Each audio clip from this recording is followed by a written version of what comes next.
Assalamualaikum warahmatullahi wabarakatuh. Di sini saya akan melakukan pengolahan data dengan menggunakan Microsoft Excel. Pertama, kita siapkan datanya terlebih dahulu. Di sini ada dua data, yakni data nilai ulangan harian dan juga motivasi belajar siswa dari 32 siswa. Jadi yang pertama kita akan melakukan analisis statistik deskriptif. Pertama kita klik data, lalu data analisis, kemudian kita pilih yang deskriptif statistik. Oke. Untuk input range-nya ini kita dari nilai.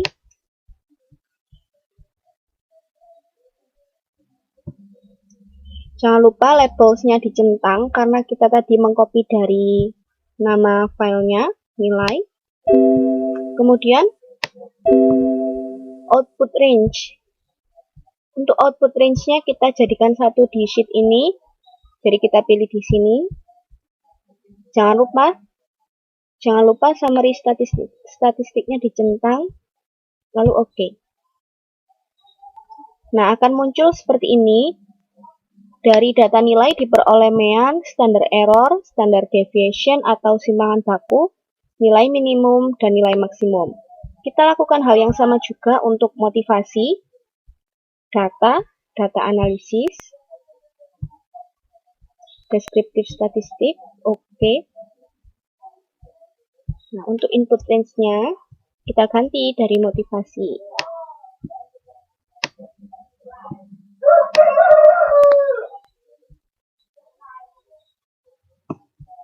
Labels-nya dicentang. Untuk output range-nya ini di sebelahnya sini, summary statistik, oke. Nah, akan muncul hal yang sama juga seperti dinilai. Ada mean, standar error, standar deviation, dan nilai minimum dan juga nilai maksimum. Oke, kemudian yang kedua, kita akan melakukan analisis korelasi. Analisis korelasi adalah untuk mencari tahu adakah hubungan antara motivasi belajar dan juga hasil belajar siswa. Caranya klik data, lalu data analisis, kemudian correlation. Yang korelasi ini. Oke. Nah, untuk input range-nya ini dari dua data ini. Kita kopikan. Jangan lupa labels-nya dicentang. Kemudian output range-nya kita gunakan di sheet yang sama.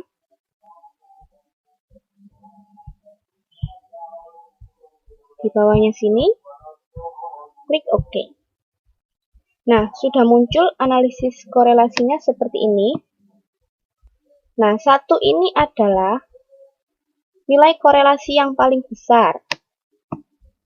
Jadi, kalau nilai korelasinya ini mendekati 1, maka nilai korelasinya semakin kuat. Jika mendekati 0, maka korelasinya semakin lemah atau rendah. Nah, bisa dilihat ini korelasinya berada di tengah-tengah, maka korelasinya sedang. Ini adalah analisis korelasi. Kemudian untuk yang ketiga, kita akan mencari tahu analisis regresi. Apakah data ini ada yang mempengaruhi? Nah, untuk mencari tahu analisis regresi, kita klik data, lalu data analisis, kemudian kita pilih yang regression. Oke. Nah, akan muncul seperti ini. Untuk input Y-nya ini kita isikan nilai UH-nya atau hasil belajarnya, karena input Y ini adalah variabel terikat. Hasilnya yang dipengaruhi, yaitu nilai. Jadi kita masukkan nilainya.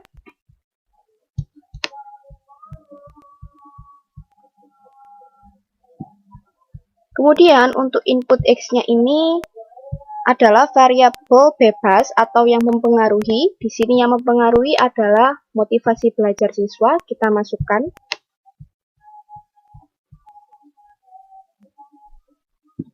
Nah, jika sudah, jangan lupa diklik labels, kemudian output range-nya, karena kita menggunakan sheet yang sama, Kita klik di bawahnya sini. Klik OK. Nah, sini sudah muncul analisis regresinya. Seperti ini. Multiple R ini adalah koefisien korelasi. Koefisien korelasi yang sama dengan ini, 0,45. Kemudian untuk R square-nya ini adalah nilai R yang dikuadratkan atau penentu berapa persen yang akan mempengaruhi. Jika kita jadikan persen, maka menjadi 20,2749%. Nah, atau 20,27%. Nah, jadi variabel motivasi ini memberikan pengaruh sebesar 20,27%. Sedangkan sisanya, yakni 100 dikurangi 20,27 ini dipengaruhi oleh variabel yang lain. Kemudian kita lihat di bawahnya untuk nilai signifikan F. Nah, jika signifikan F ini lebih kecil dari alfa, alfanya 0,05, maka variabel motivasi ini berpengaruh secara signifikan terhadap hasil belajar. Nah, di sini signifikan F-nya kurang dari 0,05, maka variabel motivasi ini tidak berpengaruh secara signifikan terhadap hasil belajar atau nilai siswa. Nah, kemudian di sini ada standar error. Ini sebesar 9,38. Nilai error ini jika kita bandingkan dengan standar deviasi atau simpangan baku dari hasil belajar atau nilai di sini, ini kan 11. Nah, jika dibandingkan standar error dari analisis ini kurang dari 11 atau lebih kecil dari simpangan baku ini, maka regresi ini dapat digunakan untuk menentukan hasil belajar atau nilai siswa. Kemudian kita akan membuat diagram plot dari kedua data ini. Kita klik insert, lalu scatter. Kita pilih yang ini. Nah, kemudian kita pilih select data. Nah, sudah muncul seperti ini. Kita klik add. Nah, kemudian kita beri nama. Ini diberi nama scatter plot nilai ulangan harian dan motivasi belajar. Nah, untuk X-nya ini, nilai X-nya tadi kan yang motivasi ya. Kita masukkan. Ini kita masukkan langsung dari nilainya, tidak dari labelnya ya. Untuk Y-nya adalah nilainya. Kita masukkan dari nilainya juga, nggak pakai labelnya. Oke, kalau sudah klik OK. Nah, ini klik OK. Nah, ini sudah jadi diagramnya. Kita arahkan ke bawah terlebih dahulu biar tidak menutupi.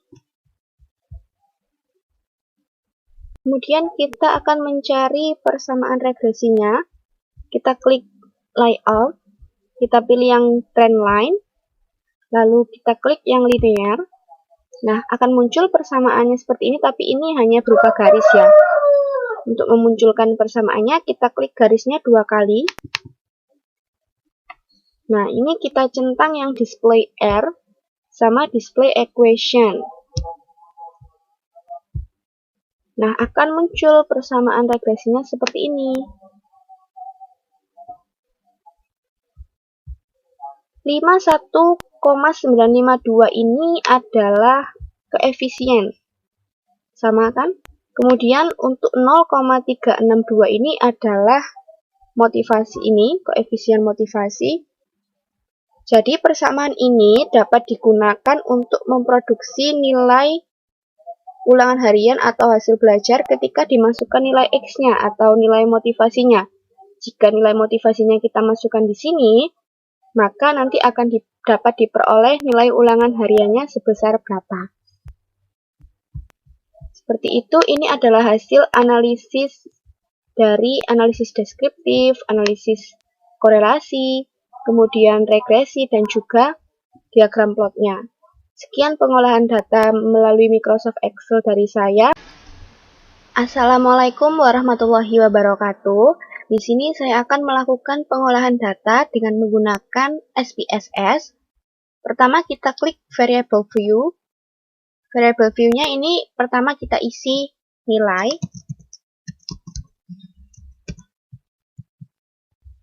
Untuk desimalnya ini kita jadikan 0 ya. Nah, untuk labelnya ini kita isi nilai UH, nilai ulangan harian. Kemudian untuk measure-nya ini scale. Nah, untuk yang kedua, ini kita isi motivasi. Sama, desimalnya juga kita jadikan 0. Untuk labelnya ini kita isi motivasi belajar.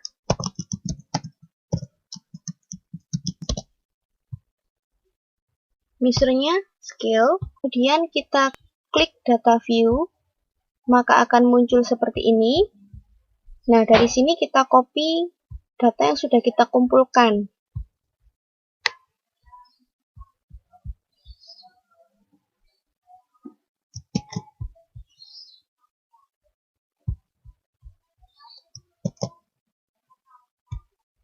Seperti ini datanya. Nah, kemudian sudah muncul datanya seperti ini. Kita lihat datanya. Di sini ada yang memiliki nilai 0. Di sini mau saya hapus nilainya untuk memudahkan perhitungan. Takutnya nanti ada data yang terlalu ekstrim. Pertama kita akan melakukan analisa grafik. Untuk melakukannya kita klik Analyze. Pilih yang deskriptif statistik. Kemudian frekuensi. Nah, ini dua variabel tadi sebelumnya itu berada di kiri. Seperti ini. Nah, ini kita pindahkan dua-duanya di sebelah kanan. Klik chart. Histogram. Show manual ini kita centang. Continue. Ini tidak usah dicentang. Klik OK. Akan muncul seperti ini. Histogramnya, grafiknya dari nilai UH. Masih belajar. Kemudian untuk yang kedua, kita akan melakukan uji normalitas. Untuk melakukan uji normalitas, pertama kita klik Analyze, Deskriptif Statistik, kita pilih yang Explore.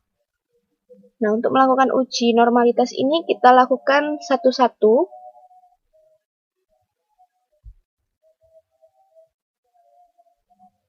Misal nilai ulangan harian dulu, kemudian klik statistiknya, ini sudah 95%, continue, kemudian plot, ini dicentang normality plot with test, continue, nah ini both, displaynya both,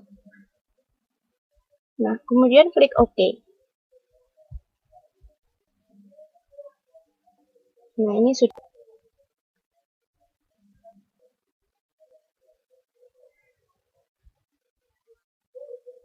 Nah, di sini kita lihat di Kolmogorov, Smirnov, sama Shapiro-Wilk. Ini nilai signifikannya 0. Seharusnya untuk data yang berdistribusi normal itu, nilai signifikannya itu lebih besar dari 0,05. Ini kita lihat ke bawah di... Nah, ini ada box plotnya. Ini adalah nilai-nilai yang diketahui sebagai outliers. Nah, nilai ini bisa kita hilangkan dengan reduksi data. Nah, nilai-nilai ini yang menunjukkan data tersebut tidak normal. Ada di nomor 15, 30, 8, 4, 11, 10, sama 19. Nah, ini kita coba hilangkan dulu. Untuk nilai UH-nya saja ya. Di nomor 4, nomor 8, 10, 11, 19,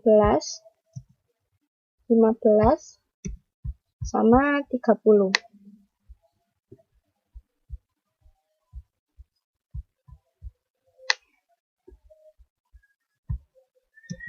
Nah, jika sudah, kita coba lagi analyze, descriptive statistic, explore. Masih tetap ya nilai ulangan harian. Kita lihat plotnya. Oke, sudah benar. Post. Oke.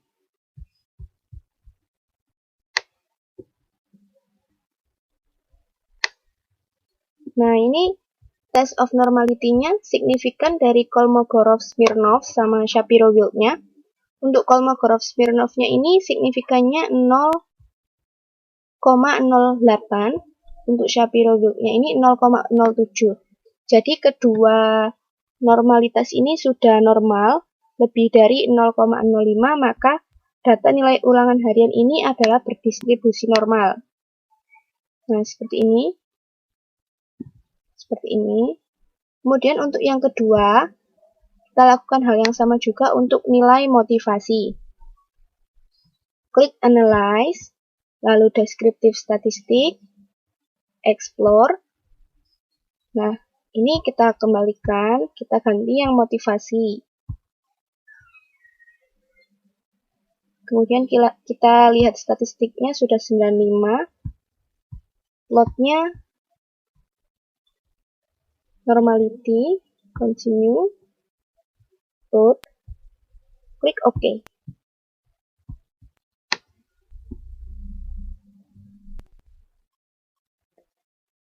Sudah muncul test of normality-nya dari motivasi belajar. Untuk yang Kolmogorov-Smirnov, signifikansinya 0,02 atau lebih kecil dari 0,05, tapi untuk yang Shapiro-Wilk-nya ini signifikansinya 0,068 atau lebih dari 0,05. Jadi, data motivasi belajar ini berdistribusi normal dan kita tidak melakukan reduksi data karena dengan menggunakan Shapiro-Wilk ini, datanya sudah berdistribusi normal. Jadi ini tadi adalah hasil pengolahan data dengan menggunakan SPSS. Yang pertama adalah analisa grafik dan juga yang kedua uji normalitas. Kita melakukan uji normalitas 2 kali untuk yang nilai ulangan harian karena yang pertama ternyata signifikansinya 0, kurang dari 0,05, maka kita melakukan reduksi data. Tetapi untuk yang motivasi belajar, kita tidak melakukan reduksi data karena normalitasnya sudah normal. Jadi normalitas untuk motivasi belajarnya sebesar ini. Dan untuk nilai ulangan hariannya sebesar ini. Sekian pengolahan data menggunakan SPSS dari saya. Terima kasih. Wassalamualaikum warahmatullahi wabarakatuh.